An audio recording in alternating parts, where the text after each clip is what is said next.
Hello, friends. You're invited to live your spirit consciously and authentically. Most people aren't living with intention. They're running old childhood patterns. You may experience fear, stress, anxiety, or even chronic pain that doesn't fully go away.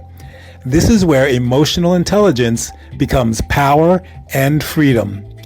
Welcome to Living Your Spirit with Anthony. In each episode, we explore moving through emotional pain, living more authentically, and stepping outside the old matrix of fear and stepping into conscious living.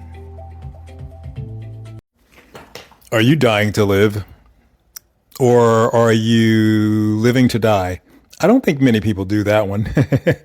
But if you're dying to live, I got a little spin for you because I know that I've died over and over and over again, but I'm still alive and I'm still living.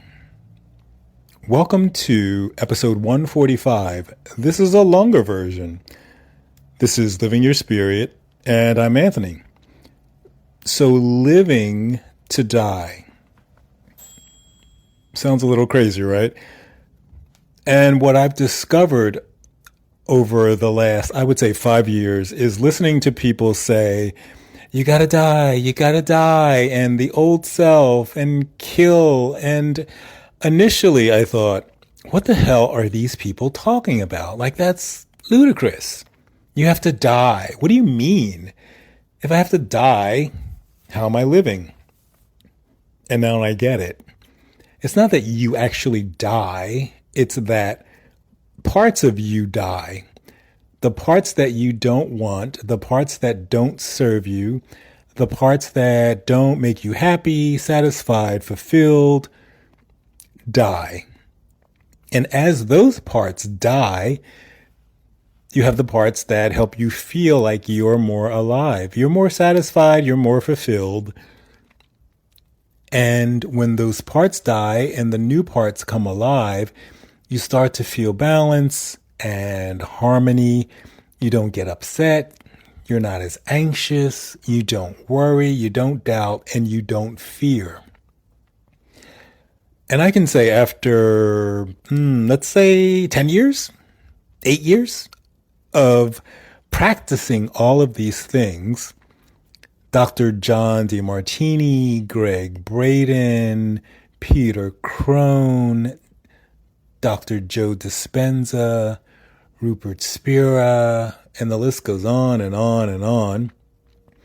All of these people basically are telling us the same thing. The old you must die. The old you that gets upset over everything. The old you that's triggered by what your coworkers say, or your boss says, or your family says, or your spouse says. And I'm here to tell you it's not an easy thing. It doesn't just happen overnight. It's been happening and unfolding for me over the last 10 years. But I feel like it actually started maybe 20 years ago with Abraham Hicks and the law of attraction and manifestation and be happy, happy, happy. And now I know that I don't have to be happy, happy, happy. I can be satisfied. I can be filled with joy. I can be present and aware. But I don't need to be happy all the time. Of course, that's impossible. The universe is set up on polarity, contrast, up and down, in and out, backwards and forwards, ebb and flow, just like the ocean. So for any of us to think that once you get to a certain point of awareness or enlightenment, that everything's just going to be roses and, for my meat eaters, filet mignon. Medium rare, please. It's not. It's not going to be champagne and caviar. It's going to be learning how to navigate the ups and downs and being in balance and being in harmony and understanding that when something bad comes along, something good also comes along right behind that. That's what life is. It's experience. I experience anger, joy, sadness, loneliness, and I get into relationships with other people that also experience those things. And we experience them together. And as life goes on and time goes on, we learn how to navigate them better, if I will, for lack of a better term. Better. It's easier for us to navigate the ups and downs and ins and outs of life when we're not so focused on who did this to me and what they said and what they did and how they did it and why, how. When you get your life into balance and harmony, and you have a high level of self-awareness, you understand that most of the things that happen in your life are caused by you. What are you thinking and what are you feeling and what's happening in your reality? What are you experiencing in your reality? When you're sad, pretty much you experience sad things. When you're lonely, you experience lonely things. And if you listen to the other episodes, if you listen to Freedom Friday, you will realize that most of my messages are all the same. They're leading you down a road. All of them have processes of controlling the mind, controlling what you're thinking. And when you start controlling what you're thinking, you start controlling what you're feeling. And all of that leads to inner peace, balance, harmony, and you stop getting triggered and you stop worrying about things that you don't need to worry about. And you realize worrying doesn't fix anything. It doesn't change anything. I'm worried that my husband might, my wife might, my kid might, my parents might, that I might. Oh! And what does it do? It changes nothing. It fixes nothing. So you've worried for absolutely zero purpose. When you start to think about things from a different perspective and how they could potentially turn out and make those outcomes exactly what you want and need in your life, you start to see things change and you start to get things that you want and need in your life. And this is a real tricky road. I do talk with a lot of people that experience chronic pain. A lot of them take medication. And the second I say something about what are you thinking, they dismiss me. Oh, you're saying my pain is not real. I'm not saying that your pain is not real. I'm saying that your thinking can most definitely contribute to it.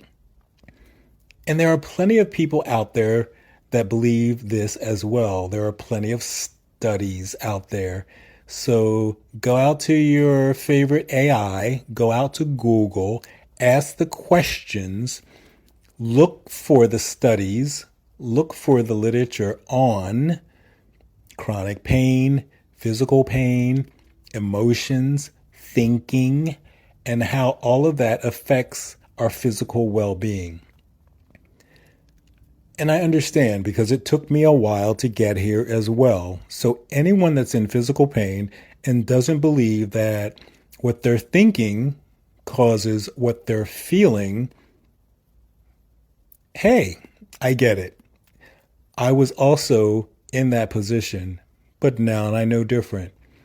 I've learned, I've read, I've watched the videos, I've read studies, I've read clinical trials. I know outcomes.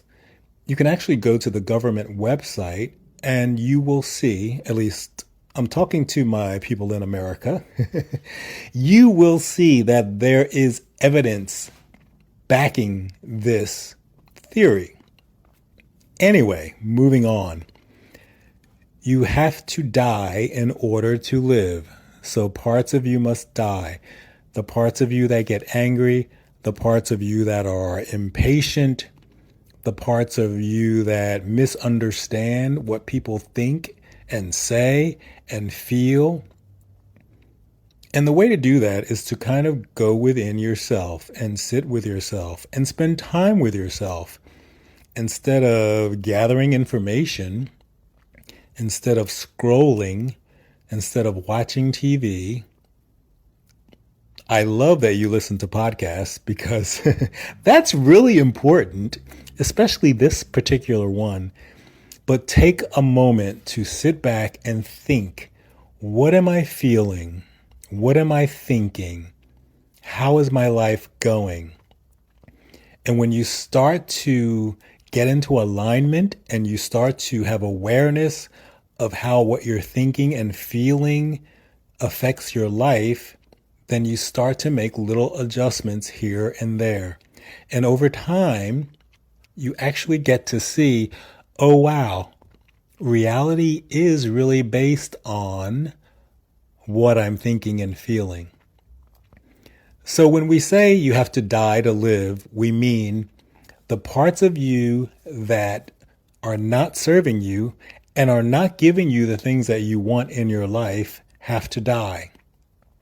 And then a new you, a new part of you is born. And the new part of you is more balanced, more in harmony, has more patience, has more understanding, has more compassion. And when you start to have understanding of yourself, you have understanding of others. When you start to have compassion for yourself, you start to have compassion for others. So everything starts within, and everything starts with yourself. I know there's a lot of stuff out there about self-love. Self-love, you got to love yourself, right? That's true. You do need to love yourself. Just think about if you're in a relationship. You don't love yourself. You don't think certain aspects of yourself are what they should be or need to be for someone to love you. I'm overweight. I'm too old. I'm too young. I don't make enough money. I don't look a certain way. I don't have big boobs. I don't have a big penis. I don't have big hips. And you could switch all of those, right? I don't have small hips. Whatever it is, if you're thinking that, do you believe that your partner picks up on that energy? Do you believe that that affects the way you interact, react, and behave with your partner in a relationship? There are going to be times when you shy away, when you shut down, when you don't provide input because you're out of balance. And unconsciously, it's running. I'm not good enough. I'm not thin enough. I'm not fit enough. I'm not muscular enough. I'm not pretty enough. My hair is not long enough. Whatever it is, that energy affects the way your partner sees you and feels with you.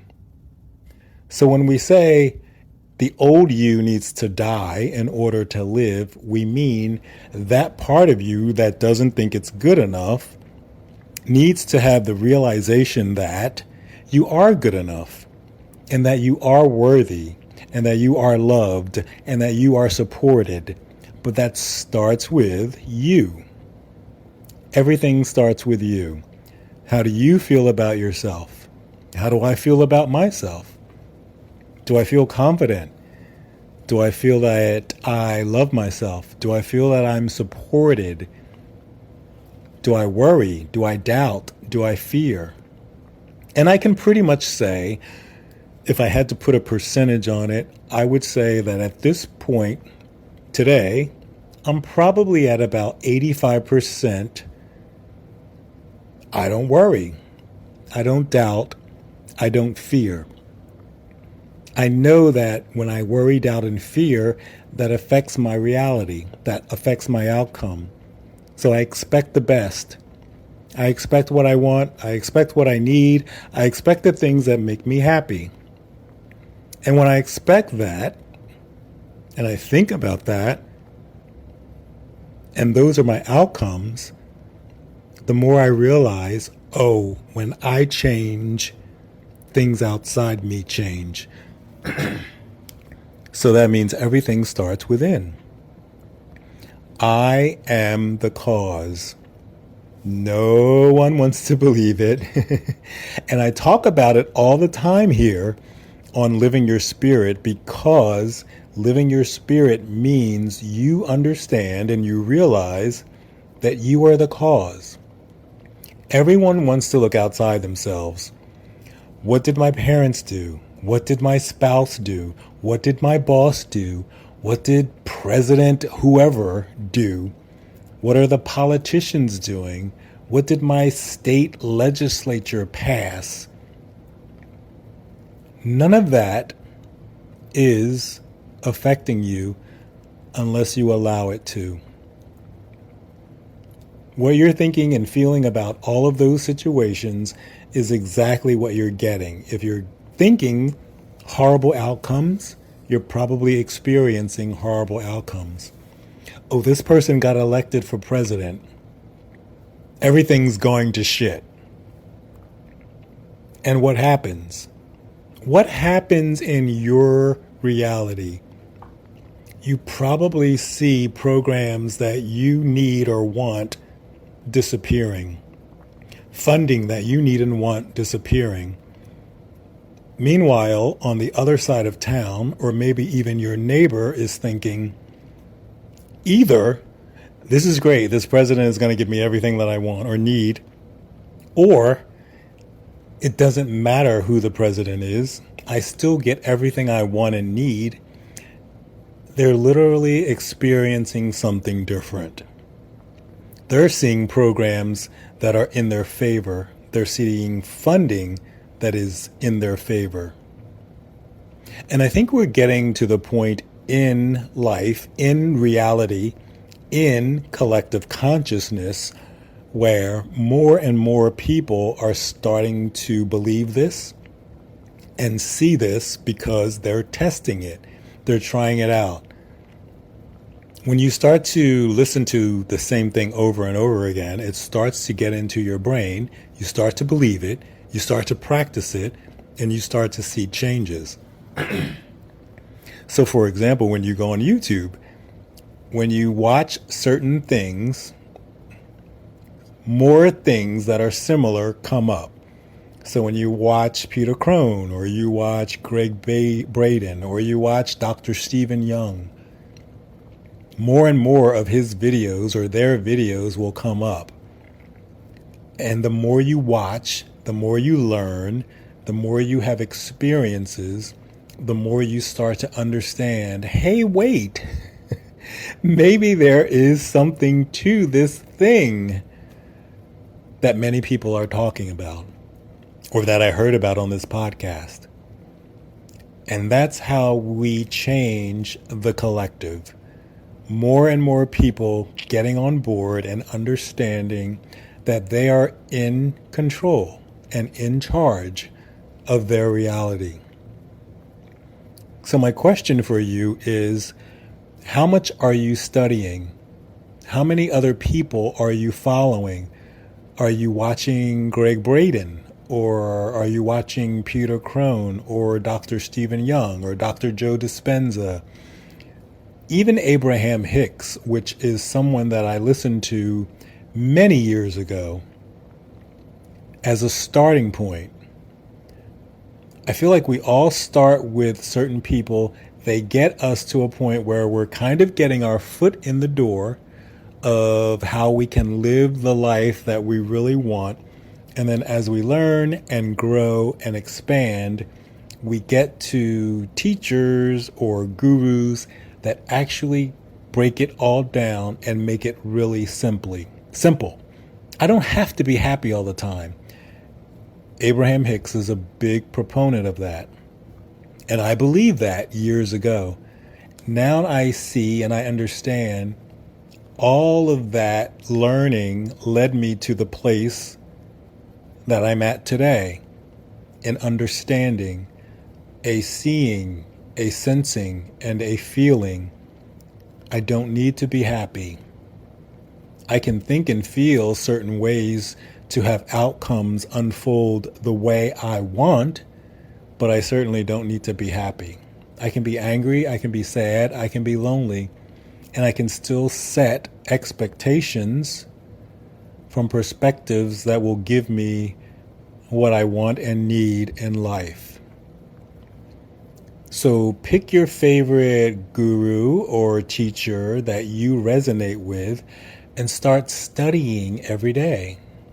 Go back to the older episodes of this podcast and listen, and then listen again, and start to think them through and start to realize, hey, I did this thing yesterday and here's what happened.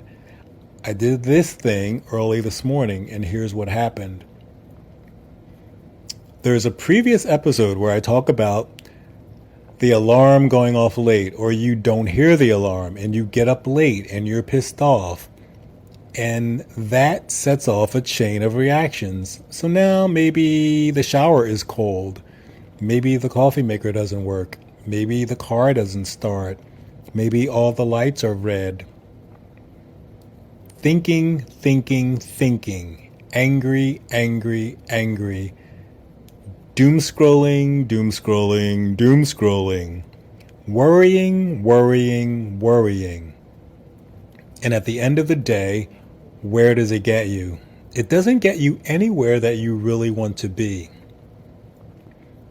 If you hit the alarm and it's late because you hit snooze 11 times like I do, or the alarm simply didn't go off for whatever reason and now you're late, think differently, feel differently. Oh, wow, I'm going to be late, so that means my day is shorter. And that's amazing. You call in, you say, I'm going to be late, and you take your time getting ready. You enjoy the hot shower, you enjoy the hot coffee, you enjoy sitting at all the red lights, and you get there when you get there.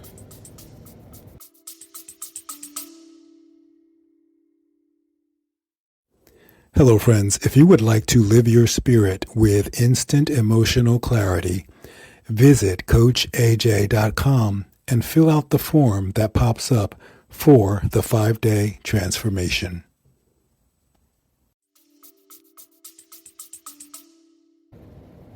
Everyone's okay because you called. You know, they know you're going to be late. The panic over, I'm going to lose my job. My boss is going to think. It's preposterous. If you work at a company where you are penalized or your boss taps you on the shoulder for being late an hour, 2 hours, 45 minutes, then you probably should find a new job anyway. That's crazy. I don't believe I've ever been late where someone actually said anything to me. I call and I say, yo, I'm going to be late. And they're okay. And I don't stress about it. I will say I did stress about it years ago, 10, 15 or more years ago. Great, I'm going to be late. I'm supposed to be on time. And now there's traffic. Oh my God, what am I going to do? How am I going to look? What are they going to say? What are they going to think? As if everyone's life just automatically unfolded perfectly, and everyone got up on time, and everyone arrived at work on time. That sounds like robots. And yes, we are headed in that direction, but if robots are going to work for us, we don't need to worry about it because we don't need to go to work anyway. So think about what you're thinking about. And when I say that, so many previous episodes come to mind because it's constantly and consistently the same story. Think about what you're thinking about. Think about how you're feeling.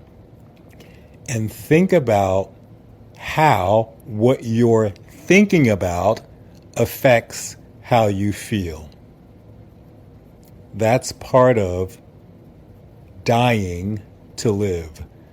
Let the old parts of you die that you don't need, you don't want, and that don't serve you. And let new parts be born and unfold that are satisfying, fulfilling, and that bring you joy. So when I say you gotta die or you have to die to live, I'm not saying literally die. I'm saying parts of you that you don't want, don't like, don't enjoy, die.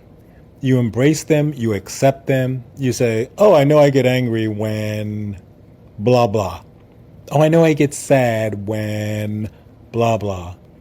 You experience sadness, you experience anger, you experience loneliness. And then you look forward, you look towards something else.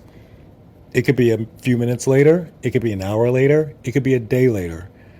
But the more you do it, the more you practice getting back to balance and harmony, the easier it becomes, and the greater distance between the times that you are in balance and out of balance start to slowly shrink.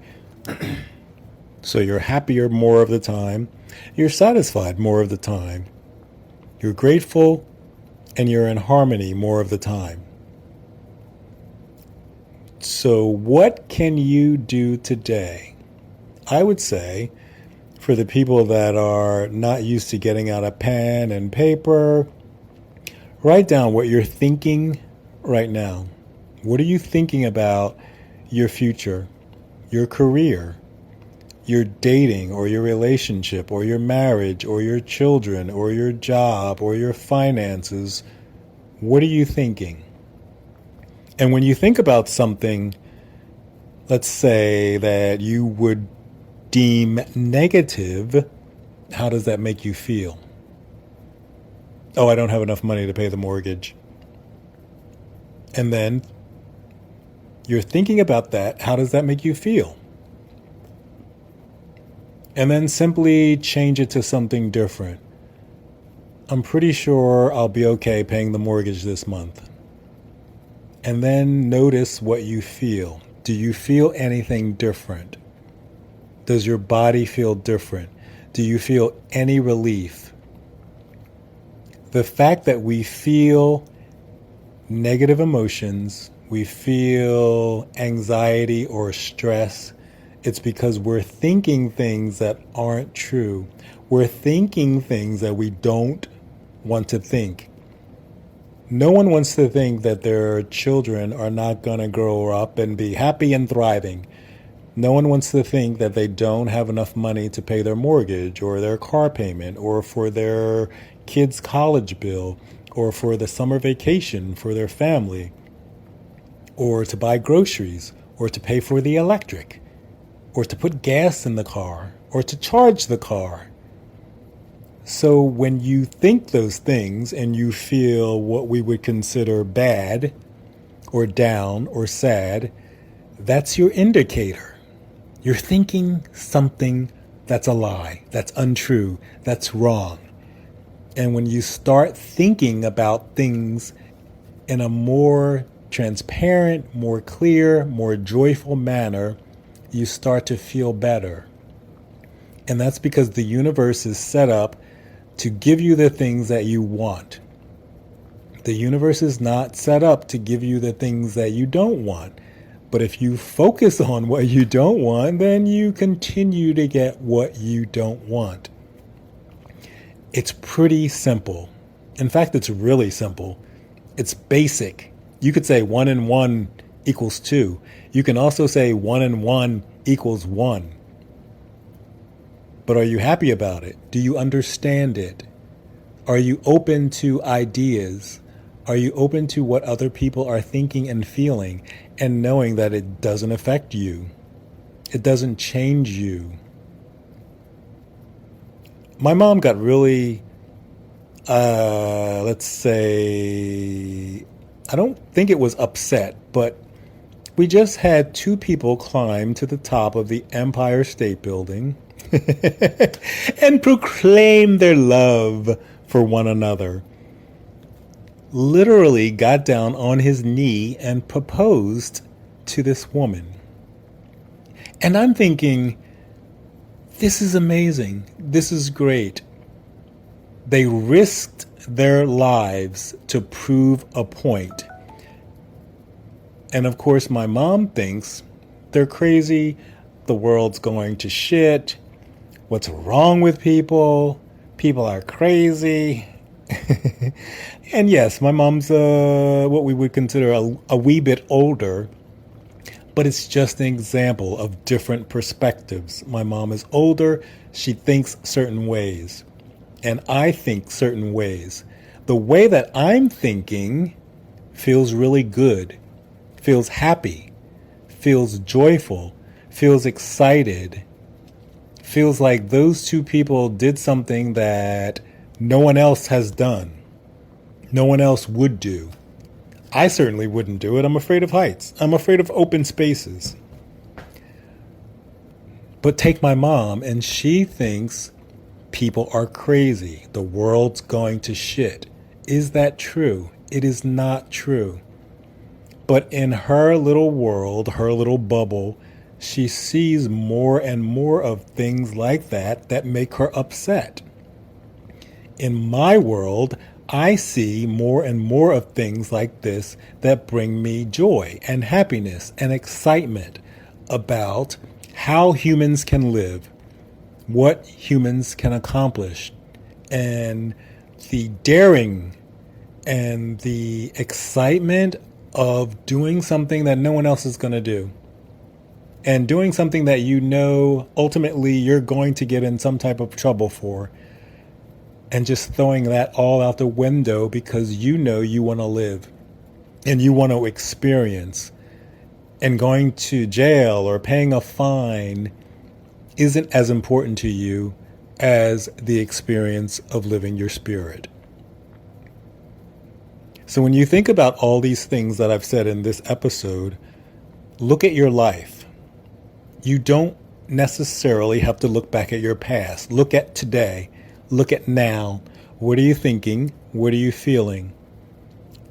And don't give a whole lot of excuses. Oh, well, when I was a kid, my mom did this. My dad did this. My church did this. My teacher did this. My teacher said this. My sister said. My brother said. That's all there. That's all true. That's all real. Those are all things you experienced. How is it serving you to look back at that now, 10, 20, 30, 40, 50, 60 years later, and still have that affect you? That's crazy. And I'm okay saying that. I know that there are therapists and counselors and coaches like myself that look at today and say, I understand that all of that happened to you 5, 10, 15, 20 years ago. What are you going to do now? What do you want for your life now? Stop blaming the past and stop blaming other people. That's not serving you. That's not giving you anything that you want or need presently, in this moment, in this life experience. And that's part of what I'm talking about when I say you have to die to live. If you have a question, drop it in fan mail in the show notes, and I'll be sure to answer your question in an upcoming episode. Thank you for listening. Now get out there and live your spirit. Hello, friends. Do you have a question about something you heard in this episode? Or do you have your own personal story that you would like to share with the audience? Please go to the show notes and click on Fan Mail to send me a text message. I'll be sure to feature your question in an upcoming episode or contact you so that you can be a guest. If you would like to join the 5-Day Clarity Challenge, please go to CoachAJ.com and click on the pop-up box that shows up as soon as you hit the website. Thanks for listening. We'll connect really soon.